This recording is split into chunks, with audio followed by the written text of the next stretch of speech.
आप सभी का स्वागत करता हूं इस सक्सेस पॉइंट दाऊदपुर चैनल पे। देखिए, जीवन में सफलता के लिए सकारात्मक होना बहुत जरूरी है। अमूमन खुश रहें और क्या खुश रखें। जीवन में सफलता के लिए सबसे बड़ी जरूरी है अमूमन क्या है, अपने खुश रखें और दूसरों को भी क्या खुश रखें। पढ़ाई को जो है तनाव की तरह लेने के बजाय उससे इंजॉयमेंट करें और जो अंदर से है वो जो फीलिंग है क्या, जब पढ़ रहे हो तो क्या जो अवस्था आपको नहीं चाहिए, पूरी पर्सन की अवस्था मन लगना चाहिए उसमें। जब आप खुश रहेंगे खुश रखेंगे तो ऑटोमेटिकली चीजें आप में बदलाव आएगी। एक साइड में लिखा था, हमें अच्छा लगा समझा क्या आप लोग के साथ शेयर करें कि खुल्लूस दिल में जुबाब में मिठास रहने दो, खुल्लूस दिल में जुबाब में मिठास रहने दो, ना खुद रहो ना किसी को उदास करने दो। कोशिश करिए, छोटी छोटी कोशिश जो भी खुशियां हैं क्या उसको एंजॉयमेंट करें, सेलिब्रेट करें। आज की खुशी जो भी है कल के लिए आरक्षित ना करें। बहुत सारे स्टूडेंट्स होते हैं पढ़ाई में इतना बिजी हो जाते हैं कि सब कुछ भूल जाते हैं, तनावग्रस्त अवस्था में चले जाते हैं, डिप्रेस हो जाते हैं। तो वहां से क्या थोड़े बहुत तो बोरियत ही पढ़ाई से रिलेटेड होने लगते हैं। कोशिश करिए क्या खुश रहें, खुश रखें। और हम लोग चलते हैं आगे अपने टॉपिक पे, मौद्रिक नीति। देखिए, मौद्रिक नीति समिति यानी जो मौद्रिक नीति समिति होती है, इसमें क्या 6 आपके सदस्य होते हैं, जिसमें एक गवर्नर होता है, एक डिप्टी गवर्नर होता है और एक आरबीआई के चुने हुए अधिकारी होता है। और दूसरे क्या आपके 3 लोग होते हैं, ये आपके क्या स्वतंत्र सदस्य होते हैं, एक बार्स होते हैं। तो इसको आप याद रखिएगा कि मौद्रिक नीति समिति में 6 सदस्य होते हैं, 3 इंटरनल होते हैं और 3 आपका एक्सटर्नल मेंबर होते हैं। इसमें 3 में क्या एक गवर्नर, एक डिप्टी गवर्नर, एक क्या आरबीआई के द्वारा जो चुने हुए अधिकारी होते हैं और 3 इसमें स्वतंत्र क्या सदस्य होते हैं। इसमें आगे देखिएगा कि आरबीआई अधिनियम 1934 को संशोधित करके मौद्रिक नीति समिति बनाई गई थी और उसी के तहत क्या आपके 6 मेंबर वाली समिति गठित किया गया था। तो यहां से कभी पूछ जाता है क्वेश्चन क्या है कि आपका मौद्रिक नीति में कितने सदस्य होते हैं, 6 होते हैं, इंटरनल कितने होते हैं 3, एक्सटर्नल के स्वतंत्र रूप से आपके 3 होते हैं। तो इसको ध्यान रखने वाली बात है। अब हम लोग चलते हैं मौद्रिक, जो हम लोग पढ़ना था मेन टॉपिक था मौद्रिक नीति, इसके टूल्स हम लोग स्टार्ट करते हैं पढ़ना। देखिए यहाँ पे मौद्रिक नीति के जो उपकरण हैं, जो टूल्स हैं, इसको हम 2 पार्ट में बांटते हैं। जो पहला पार्ट है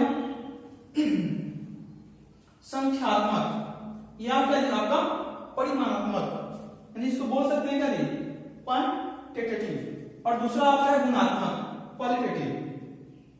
और आपके संख्यात्मक में देखेंगे तो क्या इसमें भी आपका 2 पार्ट आएंगे। पहला नीतिगत दर की रेट और दूसरा आपका आरक्षी अनुपात रिजर्व रेशियो। तो हम क्या बारी बारी से देखेंगे। आपका की रेट्स देखेंगे। पहले की रेट्स में क्या रेपो रेट है, रिवर्स रेपो रेट है, बैंक रेट है और क्या आपका पे मार्जिनल स्टैंडिंग फैसिलिटी यानी कि आपका एमएसएफ है। और यहाँ पे रिजर्व रेशियो में क्या सीआरआर है और वहां पे एसआरआर है। इसको हम बारी बारी देखेंगे। तो पहले हम यहां से उठाते हैं क्या रेपो रेट। रेपो रेट वर्तमान में क्या 5.15% है, जो कि क्या आरबीआई तय करता है। यानी कि मौद्रिक नीति क्वेश्चन ऐसे भी आते हैं, बताइए क्या आपका मौद्रिक नीति कौन बनाता है। ऑप्शन दे देता है क्या आरबीआई, एसबीआई, एचडीएफसी से करके देता है। तो आप हमेशा जानिए क्या जो आपका मौद्रिक नीति है हमारे क्या केंद्रीय बैंक जो है आरबीआई वही बनाती है। तो चलते हैं देखते हैं क्या हम यहाँ पे रेपो रेट। देखिए रेपो रेट क्या होता है, जिस दर पे कोई वाणिज्यिक बैंक आरबीआई से अल्पकालीन ऋण प्राप्त करता है उसे रेपो रेट कहते हैं। यानी आप इसको बोल सकते हैं क्या देखिए, जिस दर पे कोई वाणिज्यिक बैंक कमर्शियल बैंक जैसे क्या आरबीआई एसबीआई हो गया, एचडीएफसी हो गया, आईसीआईसीआई बैंक हो गया, आंध्रा बैंक हो गया, यानी जो भी वाणिज्य कमर्शियल पब्लिक सेक्टर का बैंक है यानी जिस दर पे कोई वाणिज्यिक बैंक आरबीआई से अपनी सरकारी प्रतिभूतियों के बदले अल्पकालीन, एक आप ध्यान दीजिएगा, अल्पकालीन ऋण क्या दी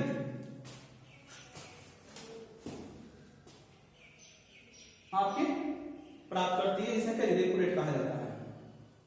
और जो ये अल्पकालीन क्या ये आपके कुछ घंटों से लेकर 15 दिनों के बीच में क्या ये आपको मुहैया कराना होता है। तो इसको देखेंगे थोड़ा, आप लोग इसको लिख लीजिए, इसको हम रफ करेंगे अभी।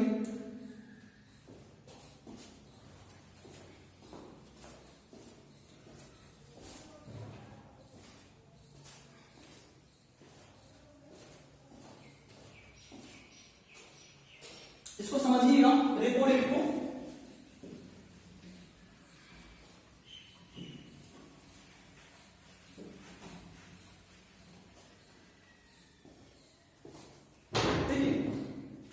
देखिए आपका यहां पे हो गया आरबीआई, यहां पे हो गया आपका कमर्शियल बैंक, वाणिज्यिक बैंक, यानी आप इस्तेमाल करते हैं क्या जी, मान लीजिए आपका एसबीआई है, ठीक है।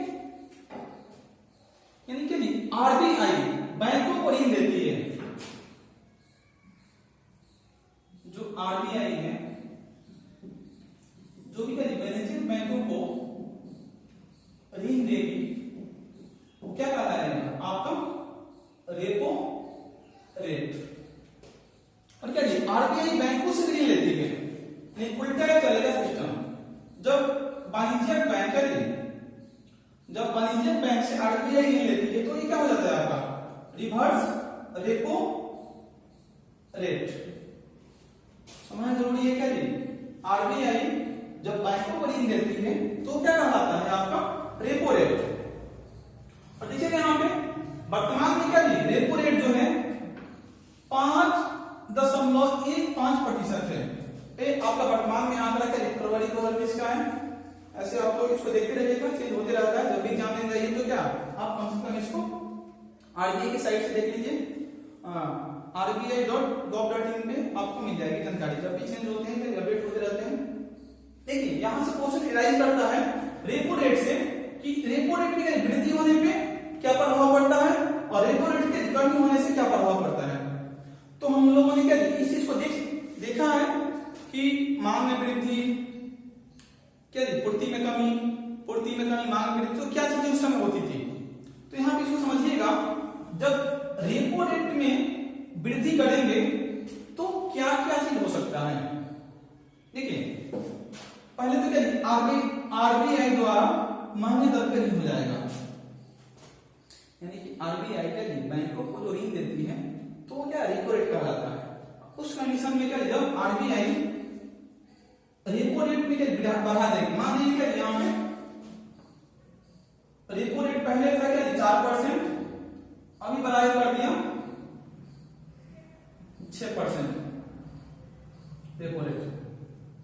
समझिए इसको, पहले क्या 4% था, हो गया 6%। तो जो भी वाणिज्यिक बैंक होते हैं क्या इसको समझने से पहले क्या देखिए हम पीछे चलेंगे आपको लेके।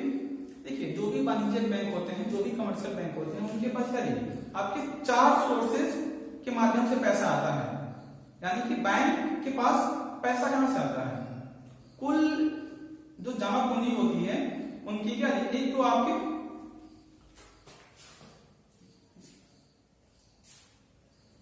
बचत खाता, यानी इसको बोल सकते हैं सेविंग अकाउंट। दूसरा क्या दिया आपका सेविंग अकाउंट, दूसरा क्या दिया आपका करेंट अकाउंट, और तो तीसरा है आपका फिक्स डिपॉजिट, और चौथा है रेकरिंग क्या जी आपका डिपॉजिट, यानी आपके फिक्स डिपॉजिट और रेकरिंग यानी कि आपका आवर्ती जमा।